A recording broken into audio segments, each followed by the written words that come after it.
Emmerdale has certainly kept its viewers on their toes this year so far, and as the soap continues next week, there are more bombshells to be dropped in the village. After the epic Corriedale crossover saw John Sugden meet his demise, Victoria Sugden left the village for a fresh start with son Harry, leaving Robert alone to deal with losing his farmland to Joe Tate.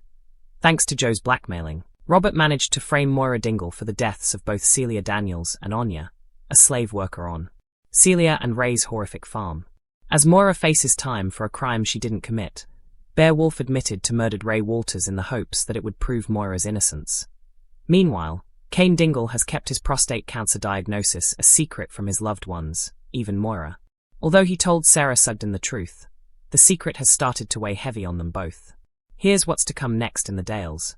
Looking out over Butler's land on the brink of losing it all, guilty Cain can barely cope with hearing Moira's gratitude over him keeping everything going in her absence.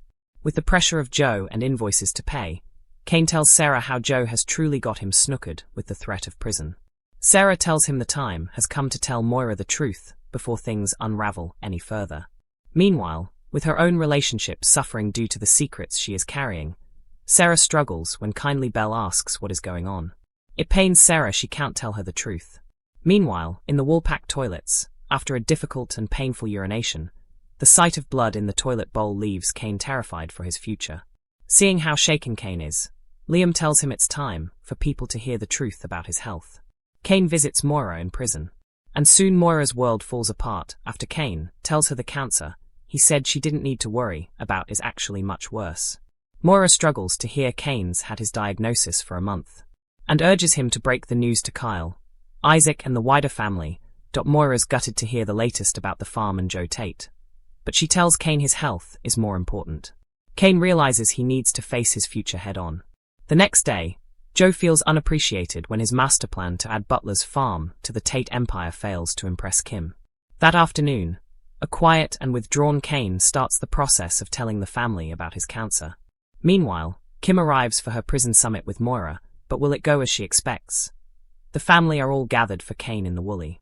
Cain heads to the back room with Kyle and Isaac for one of the toughest conversations of his life. After a Woolpack speech from Sam reminds Cain of how loved he is by his family, he takes a moment to slip outside for some fresh air. Matty and Ross feel like things might have turned a corner for the farm after Vanessa confirms the TB results for the herd are promising.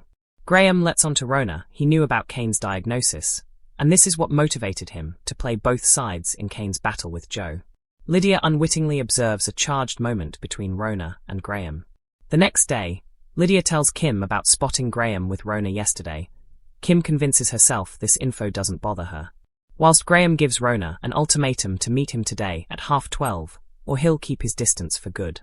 Rona's left with a decision to make. Nervous Graham waits for Rona on the footbridge, determined to take this chance to speak his truth. Laurel confides in Nicola. Arthur rejects Jai's offer of a job at the depot. Gabby wants to talk to Arthur about how Laurel's doing, and he finally admits to pushing Laurel. Gabby gives Arthur a new strategy. Matty is aware of everything he's lost. Before evading Nicola's gossip radar in the cafe, Carrie lets Jai know where she'll be for a hookup this afternoon. Soon, Nicola's maintaining her suspicions over Jai and Carrie's closeness. Paddy hears from the ward manager at Bear's secure mental health unit that Bear's having an assessment to see if he can be discharged. The morning mist clung to the rolling hills of Emmerdale, shrouding Butler's farm in a soft, ethereal haze. Cain Dingle stood at the edge of the yard, staring across the fields as if willing the land to stay in the family's hands. But reality was biting hard. Joe Tate had tightened his grip, threatening to pull the farm from under them.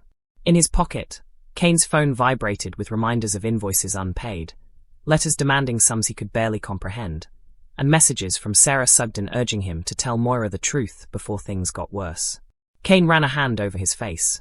The pain in his lower abdomen reminded him that this was more than just stress. He had been ignoring it for weeks, pretending that the difficult urination and the blood in the toilet bowl were nothing. But deep down, he knew the truth. His prostate cancer was aggressive, and the time for secrecy was ending. Sarah approached quietly, carrying the weight of worry in her expression. "Grandad, you can't keep doing this alone," she said softly. "Moira deserves to know, and so does the rest of the family. I can't keep lying for you." Cain shook his head, the guilt thick in his chest. "I've got to hold it together for them. For the farm." For you. Moira. She's been through enough already. Locked away for a crime she didn't commit. I can't. You have to, Sarah interrupted firmly. Secrets like this, they eat people alive. Joe's blackmailing you, the invoices, the farm. It's all spiraling. You need to face it head on before it's too late. Cain exhaled, his shoulders sagging under the weight of truth and responsibility. He had been a dingle all his life, brash and fearless. But even he knew some battles required honesty. All right, kiddo, he muttered. You're right. It's time. The visit. Cain's visit to Moira in prison was short but intense. She was sitting stiffly in the visitor's area, clutching a scarf as if it could shield her from the world. When Cain appeared, the sight of him made her relax slightly. He had always been her anchor in times of chaos. Cain, Moira whispered, her voice cracking. How are you? How's the farm? Cain swallowed hard. Moira, there's something I need to tell you. Something I should have told you a month ago. Her brows furrowed. What is it? He took a deep breath, the words tasting bitter on his tongue. It's serious. I've got prostate cancer. And it's worse than I let on. I've been keeping it from everyone, even you. I'm sorry. Moira's eyes filled with tears. Cain, why didn't you tell me? We could have faced it together. I didn't want to worry you, he admitted. With everything else. Moira, I didn't want to add more to your plate. But I can't do it alone anymore. The farm. Joe, it's all getting too much. Moira grasped his hands through the glass partition. Cain, you have to tell Kyle, Isaac, the family. They need to be with you. We'll fight this together. I'll fight for you, just like you fought for me. Family reckonings. Back at the Woolpack, Cain gathered his family for one of the hardest conversations of his life. Kyle and Isaac sat stiffly beside him, the quiet hum of the pub around them. The weight of the secret pressed on him like a stone, but seeing his boys' concerned faces gave him the courage to speak. I've kept something from all of you, Cain began, his voice steady but low. It's not easy to say, but I've been diagnosed with prostate cancer. It's aggressive, and I need you all to know the truth. Silence followed, the kind that makes the walls of the Woolpack feel impossibly close. Sam stepped forward, placing a reassuring hand on Cain's shoulder. Cain, you're loved. We'll be here. Every step of the way. The relief that hit Cain was immediate. For so long, he had carried the secret alone, feeling isolated and burdened. Now, even in his vulnerability, he was surrounded by family who loved him, imperfections and all. A glimmer of hope. Meanwhile, Vanessa had finally received the TB test results for the herd, confirming the worst fears were unfounded. Cain could breathe a little easier, knowing the farm's livestock were safe, if only slightly. Mac, Matty, and Ross felt a renewed determination to keep the farm running, inspired by Cain's courage in facing his own mortality. But drama never rested in the Dales. Graham had known about Cain's diagnosis for some time, and his actions, playing both sides in Cain's battle with Joe, were finally making sense to Rona. She had witnessed a tense moment between them, filled with unspoken feelings, and now faced a choice, whether to meet Graham at the appointed time or let pride and fear keep her away. Graham, nervous but resolute, waited at the footbridge, his hands tucked into his pockets, hoping Rona would show up. The tension in the air was palpable, the kind that made even the birds above the river silent. Twists and conflicts. Elsewhere in the village, personal dramas bubbled. Laurel confided in Nicola, struggling with Arthur's rejection of Jai's job offer at the depot. Gabby intervened with a new strategy, helping Arthur see a way forward while balancing the delicate dynamics of family and friends. Matty was painfully aware of everything he had lost, while Carrie and Jai navigated their secretive rendezvous, careful to avoid Nicola's suspicion. Paddy, ever vigilant, received word from the ward manager at Bear's secure mental health unit. Bear was undergoing an assessment to see if he could be discharged. The possibility of Bear returning to the village added yet another layer of tension to an already strained community. Love, loyalty, and decisions. Rona eventually arrived at the footbridge, her steps hesitant but determined. Graham exhaled, relief and hope mixing as he turned to face her. I'm glad you came, he said softly.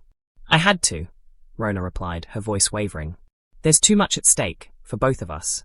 Meanwhile, Cain's family was slowly coming together. Kyle and Isaac offered practical support, helping with farm work, managing bills, and ensuring Cain's medical needs were prioritized. Sarah, finally unburdened by her secret, felt a cautious optimism settle in her chest. She had helped her grandfather, faced the dangers of secrecy, and now could begin rebuilding trust. Facing the future.